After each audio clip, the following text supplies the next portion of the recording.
열왕기상 12장 우리 25절에서 29절 우리 한 절씩 교독하고 마지막 절 함께 읽습니다. 여로보암이 에브라임 산지에 세겜을 건축하고 거기서 살며 또 거기서 나가서 분우엘을 건축하고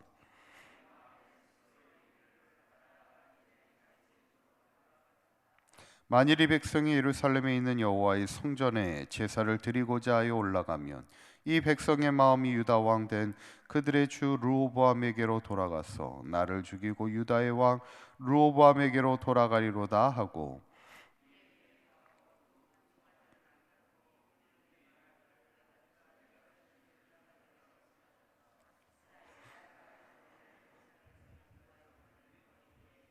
다 함께 읽습니다. 하나는 베델에 두고 하나는 단에 둔지라.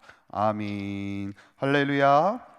우리 지난 시간에 르호보암이 이제 남북이 분열될 위기에 처하자 북이스라엘 지파와 전쟁을 불사하려고 하는 것을 보게 될 때 하나님이 그 전쟁을 막으시죠. 지파 간의 전쟁을 하지 말라는 겁니다. 오히려 이 일은 나로 말미암은 것임을 기억하라는 겁니다. 어쩌면 우리의 모든 삶의 과정에는 하나님의 섭리가 있음을 우리가 늘 기억해야 되고, 중요한 것은 어떤 것이 하나님의 뜻인가를 잘 분별하며 믿음의 바른 길로 살아가는 것이 우리에게 중요하죠. 오늘 본문은 이제 북이스라엘의 왕이 된 여로보암이 이제 수도를 세겜에 세우게 되고 본격적으로 이제 나라를 세워가는데, 아무래도 왕이 되었다는 것은 기쁨이긴 하겠죠. 근데 잠깐의 기쁨이긴 하겠지만 항상 이 왕으로서의 불안함을 가지고 있는 게 여로보암의 마음이었습니다. 여러분, 사실 사람이 잃어버릴 게 없는 사람은 두려울 게 없는데, 불안할 게 없는데, 잃어버릴 게 많은 사람은 이게 항상 불안할 수밖에 없습니다. 예를 들어서 지갑에 돈이 별로 없으면요, 별로 이렇게 지갑에 신경을 안 씁니다. 어디에다 지갑을 두는지 별로 이렇게 신경을 안 쓰는데, 만약에 지갑에 막 돈이 많아 봐요. 어떻게 해요? 잃어버릴까 봐 항상 이렇게 생각을 해야 되고 챙겨야 되는 겁니다. 오늘 여로보암이요, 왕이 된 이후에 이제 불안한 거예요. 어떤 불안함이 있었냐면 오늘 27절에 보면 이렇게 얘기하죠. 만일 이 백성이 예루살렘에 있는 여호와의 성전에 제사를 드리고자 하여 올라가면, 그때부터 이제 문제가 만약 시작된다는 거예요. 뭐냐면 하나님의 성전이 어디에 있어요? 예루살렘 유다 쪽에 있습니다. 그러다 보니까 북이스라엘은 넓은 영토를 갖고 있을지라도 문제는 뭐냐면 하나님의 성전이 없어요. 그러다 보니까 백성들이 성전에 가서 예배드리기를 원할 텐데, 그러다 보면 점점 성전의 유다 쪽에 가서 예배를 드리다 보면 자신에 대한 마음이 돌아서지 않을까 염려하게 되는 게 여로보암의 마음이에요.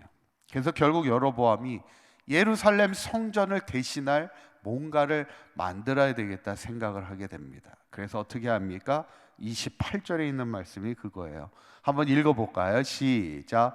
이에 계획하고 두 금송아지를 만들고 무리에게 말하기를 너희가 다시는 예루살렘을 이스라엘아 이는 너희를 애굽 땅에서 인도하여 올린 너희의 신들이라 하고, 이 구절을 잠깐 보시면 예루살렘 성전을 대신하기 위해서 뭘 만들었어요?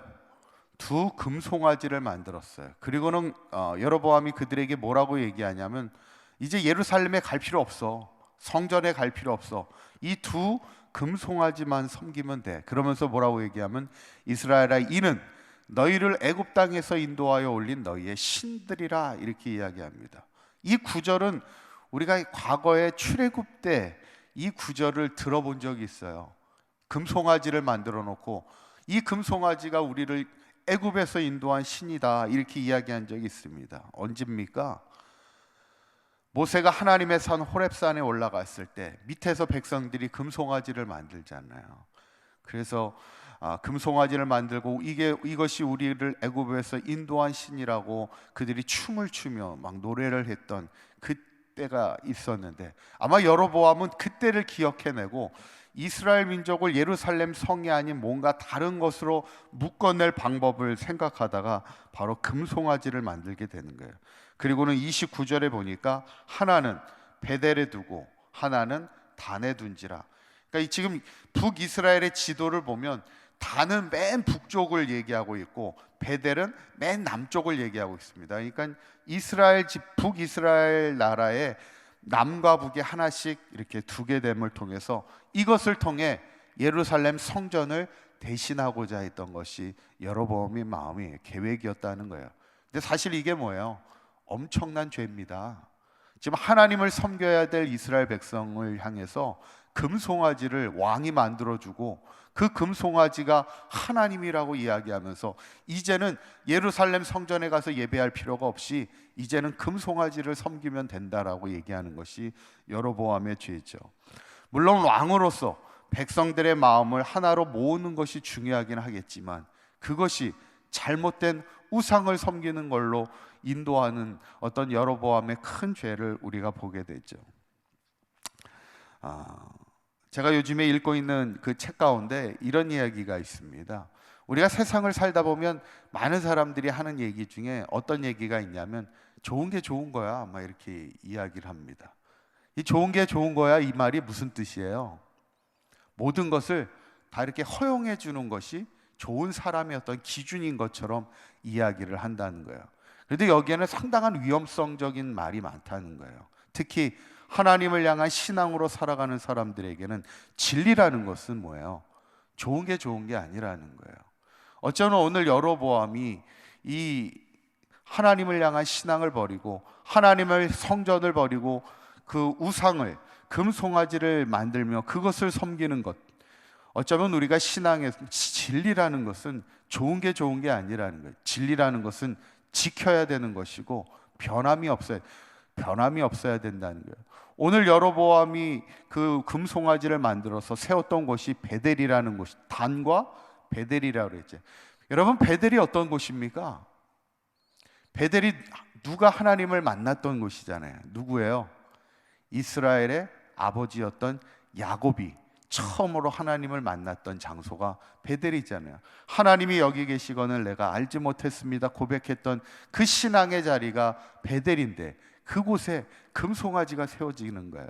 그곳에서 예배를 금송아지에게 드려지는 신앙의 변질을 가져오는 것을 우리가 보게 되면서 우리가 인생을 살아가면서 아무리 좋은 명분이 있고 세상적인 어떤 상황이 있을지라도 좋은 게 좋은 게 아니라는 거예요. 하나님의 성전을 대신할 금송아지는 없는 거예요. 예배의 자리를 대신할 것이 없는 것이고 기도의 자리를 대신할 수 있는 것은 세상에 그 어떤 것도 없다는 겁니다.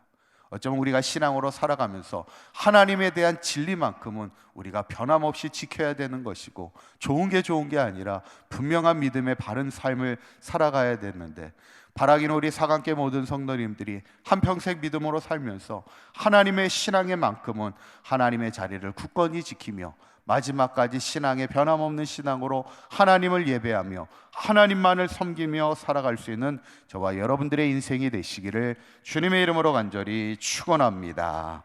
기도합니다. 고맙고 감사하신 하나님, 오늘도 새벽을 깨우며 하나님 앞에 말씀으로 기도함으로 서게 하심을 감사합니다. 오늘 여로보암이 북이스라엘의 백성들의 마음을 하나로 모으기 위해 예루살렘 성전이 아닌 금송아지를 만들며 그 신앙의 변질을 가져오게 되는 것을 보면서 우리가 어떤 상황에도 하나님의 성전을 대신할 것이 없음을 기억하게 하시고 예배의 자리, 기도의 자리를 대신할 것을 없는 것을 우리가 기억하게 하여 주시고 우리가 이 땅을 살아가는 동안 어떤 자리에서도 하나님만을 예배하며 하나님만을 섬기는 믿음의 백성이 되게 하여 주시옵소서. 오늘 하루도 오직 주님만을 붙드는 인생이 되게 하여 주시고 주님만을 섬기는 복된 하루가 되게 하여 주시옵소서. 우리 주 예수 그리스도의 이름으로 기도하옵나이다. 아멘.